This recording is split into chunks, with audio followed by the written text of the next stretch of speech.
ప్రభుజీ, భక్తి భక్తి అంటున్నాం. అసలు భక్తి అంటే భగవంతుడికి శరణాగతి చేయడమే అంటారా ప్రభుజీ? సర్వధర్మాన్ పరిత్యజ్య మామేకం శరణం వ్రజ. కరెక్ట్.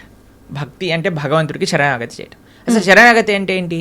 స్వామి, నీవు నచ్చింది చెయ్యి, నీకు నచ్చింది, నీకు ఏది కరెక్ట్ అనిపిస్తే అది చెయ్యి. ఒక బేసిక్ ఆస్పెక్ట్ ఆఫ్ శరణాగతి ఏంటి అని అంటే, భగవంతుడి పట్ల మనం డిమాండ్ చేయకూడదు, నాకు ఇది మంచిది ఇదే చేయాలి నువ్వు. అలా కాదు, అయ్యా నువ్వు ఏం చేసినా సరే నాకు మంచే చేస్తావు అని మన మనసులో ఉండే భావన. అవశ్య రక్షివో కృష్ణ, నువ్వు తప్పకుండా నన్ను రక్షిస్తావు స్వామి, నువ్వేం చేసినా కరెక్టే చేస్తావు, కాబట్టి నువ్వు నచ్చింది చెయ్యి తండ్రి అని ఫస్ట్ అన్నిటికంటే బేసిక్ విషయం చెప్తున్న శరణాగతిలో. కనీసం ఇది భగవంతుడి దగ్గర అనగలగాలి. కానీ భగవంతుడి దగ్గరికి ఇప్పుడు పూజలు, వ్రతాలు, నోములన్నీ స్టార్ట్ అయిపోతున్నాయి కదా. ఈ నోములో ఇది చేస్తే నాకు ఈ ఫలితం వస్తుంది, ఏ నోము చేస్తే నాకు ఏ ఫలితం వస్తుంది, ఈ స్తోత్రం చదివితే నాకు ఇది అవుతుంది, ఆ పూజ చేస్తే నాకు అది అవుతుంది, ఇన్ని వారాలు ఇచ్చేస్తే నాకు ఇది అయిపోతుంది. సారీ సార్, ఇది భక్తి కాదు, ఇది కేవలం పూజ, ఆరాధన కాదు. పూజ చేస్తే పుణ్యం వస్తుంది, ఆరాధన చేస్తే భగవంతుడి యొక్క కృప, భగవంతుడి పట్ల ప్రేమ పెరుగుతుంది అనమాట. కాబట్టి తిరువారాధన అని మనము భగవద్భక్తి సాంప్రదాయంలో అంటాం. స్వామి యొక్క ఆరాధన అనేది యూజ్ చేస్తాం. ఆరాధన అంటే ఎప్పుడైతే ప్రేమ ఉంటుందో, అక్కడ ఎటువంటి అపేక్ష ఉండదో అది ఆరాధన అవుతుంది.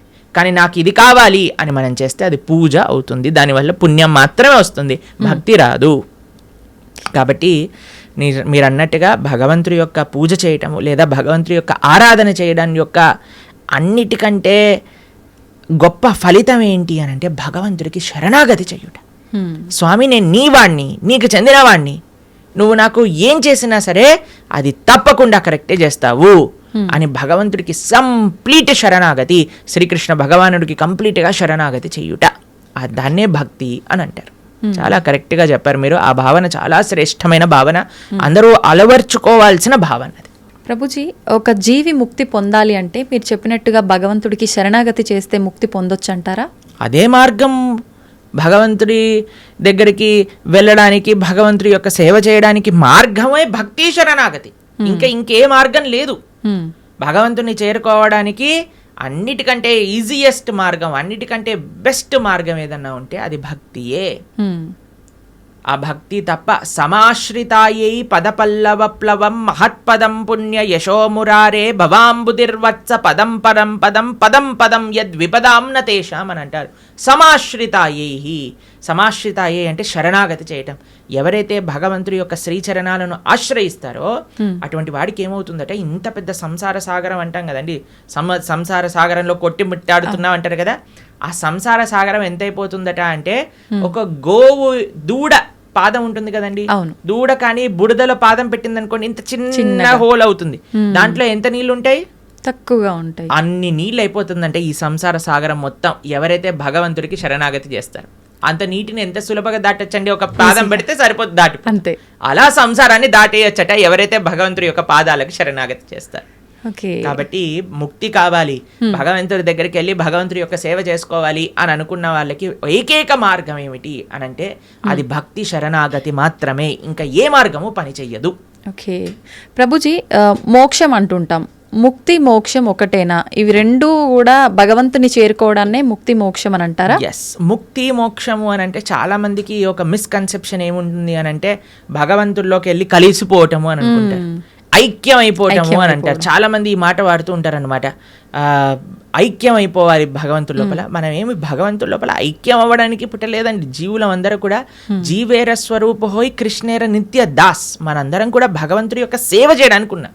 ఇప్పుడు చూడండి, ఒక చిన్న పిల్ల ఉంది, ఆవిడికి అమ్మ అంటే చాలా ప్రేమ, చాలా ప్రేమ ఉన్నప్పుడు ఆ చిన్నపిల్ల వచ్చి అమ్మతోటి, అమ్మ మళ్ళీ నేను నీ పొట్టలోకి దూరిపోతాను, నీ శరీరంలోకి వెళ్ళిపోతాను అని అంటే, ఒరే శరీరంలోకి వెళ్ళటం ఏంట్రా, నువ్వు అమ్మ అంటే ప్రేమ ఉంది అని అంటే నువ్వు ఏదో ఒక సేవ చేయాలి, అమ్మకి నచ్చినట్టుగా ఉండాలి, అమ్మకి నచ్చే విధంగా ఉండాలి, అదే సేవ కదండి. అమ్మ పొట్టులోకి వెళ్ళిపోవటం ప్రేమనా లేదా అమ్మకి నచ్చే పనులు చేయటం ప్రేమనా? నచ్చే పని చేయటం. కాబట్టి భగవంతుడి యొక్క భక్తి, భగవంతుడి ముక్తి అని అంటే భగవంతుడు లోపలికి వెళ్ళిపోవాలి అని కోరుకోవటం కాదు, భగవంతుణ్ణే అయిపోవాలి అని చాలా మంది అనుకుంటూ ఉంటారు అనమాట. కానీ అది కాదండి ముక్తి అంటే. ముక్తి అంటే భగవంతుడి యొక్క సేవ చేయటం. భగవంతుడి యొక్క సేవ కాదు, భగవంతుడి యొక్క భక్తుల యొక్క సేవ, భగవంతుడి యొక్క భక్తుల యొక్క సేవ కాదు, భగవంతుడి యొక్క భక్తుల యొక్క భక్తుల యొక్క సేవ. భగవంతుడి యొక్క భక్తుల యొక్క భక్తుల యొక్క సేవ కాదు, భగవంతుడి యొక్క భక్తుల యొక్క భక్తుల యొక్క భక్తుల యొక్క సేవ. దాసానుదాసో తవ పాదేయిక మూలం, ఇది ముక్తి అని అంటే. మనం చాలా మందికి ప్రశ్న, ఒకవేళ మనకి ముక్తి వచ్చేసింది అనుకోండి, భగవంతుడి దగ్గరికి వెళ్ళిపోవాలి, ఏం చేస్తాము? సేవ చేసుకుంటాం. ఎస్, సేవ చెయ్యాలి అనే వాళ్ళకే అక్కడికి అలౌడ్ ఉంటుంది, లేకపోతే అలౌడ్ ఉండదు అనమాట. నేను కూడా మీరు వైకుంఠానికి ఎందుకు వెళ్తున్నారండి అని వీసా స్టాంపింగ్ వాళ్ళు అడిగారు అనుకోండి, ఏం లేదండి మేము కొద్దిగా మాకు వైకుంఠం చూసి రావాలని ఉంది అనుకోండి, రిజెక్ట్ అనేసిస్తారు. టూరిస్ట్గా వెళ్ళలేము మనం వైకుంఠానికి, పర్మనెంట్ రెసిడెంట్గానే వాళ్ళు వీసా ఇస్తారు. ఆ పర్మనెంట్ రెసిడెంట్లో కూడా పర్మనెంట్ ఎంప్లాయ్మెంట్ ఉంటుంది అన్నమాట మనకి భగవంతుడి యొక్క సర్వీస్. ఎవరైతే ఎంజాయ్మెంట్ మెంటాలిటీ ఉంటుందో వాళ్ళకి పరలోకానికి ఎలౌడే ఉండదు. ఎవరైతే సేవాభావనలో ఉంటారో వాళ్ళకి మాత్రమే భగవంతుడి దగ్గరికి ఎలౌడ్ ఉంటుంది. ప్రభుజీ, జీవాత్మ అంటుంటారు, జీవుడు జీవాత్మ రెండు ఒకటేనా, వేరు వేరంటారా? ఎస్, మనకి 3 రకాల శరీరములు ఉంటాయి. ఇప్పుడు మీరు చూసే దాన్ని స్థూల శరీరము అని అంటారు. అంటే చర్మము, బ్లడ్, బోన్స్ వీటన్నిటితో ఉండే స్థూల శరీరం అంటారు. దీంట్ లోపల సూక్ష్మ శరీరం అని ఉంటుంది. మన బుద్ధి అహంకారములతో స్థూల శరీరం ఉంటుందన్నమాట. దాని లోపల స్థూల శరీరం, సూక్ష్మ శరీరం, దాని లోపల మనకి కారణ శరీరము అని అంటారు. దాన్ని ఆత్మ, జీవాత్మ అని అంటారు. ఇప్పుడు చూడండి, ఫర్ ఎగ్జాంపుల్ ఇప్పుడే నేను స్టూడియోకి వస్తుంటే ఒకళ్ళు వెళ్ళిపోయారు, ఆయన పక్క నుంచి ఇలా తీసుకెళ్తూ ఉన్నారనమాట. సపోజ్ పలానా వ్యక్తి వెళ్ళిపోయారండి అని అంటారు. వెళ్ళిపోయారు అని అంటే ఇక్కడే కదండి మనం ముందే కనిపిస్తున్నారు కదా. మరి వెళ్ళిపోయారు అని ఏం వెళ్ళిపోయింది? ఆత్మ. ఇదే బేసిక్ అండర్స్టాండింగ్. కానీ ఎంతమందికి ఈ విషయం గురించి, అరే ఆత్మ వేరు శరీరం వేరు అని మనం గుర్తించేసామనుకోండి, ఈ శరీరం పైన అంత ఇన్వెస్ట్మెంట్ ఎందుకు చేస్తాం చెప్పండి? అసలు ఎవరైనా అద్దెల్ని అలంకరించుకుంటారా? మీకు ఈ స్టూడియో అంటే జస్ట్ రెంట్కే ఇచ్చారంటే మీరు ఒక 1 కోటి రూపాయలు పెట్టి దీన్ని రీమోడిఫికేషన్ చేస్తారా? లేదు, ఆలోచిస్తాం ప్రభుజీ, ఖచ్చితంగా ఆలోచిస్తాం. ఎప్పుడైతే మన సొంత ఇల్లు ఉంటుందో అక్కడ అలంకరించుకుందాం అని అనుకుంటారు కదా. కానీ మనందరం చేసే పని ఏంటి? ఇది తెలుసు, అదే ఈ శరీరము పర్మనెంట్ కాదు, అయినా సరే మనం ఈ శరీర పోషణలో ఉన్నాం. కానీ శరీర పోషణలో ఉండద్దు అని చెప్పట్లేదండి, కానీ ముఖ్యమైన ఆత్మని మర్చిపోరాదు. అది అన్నిటికంటే ముఖ్యం.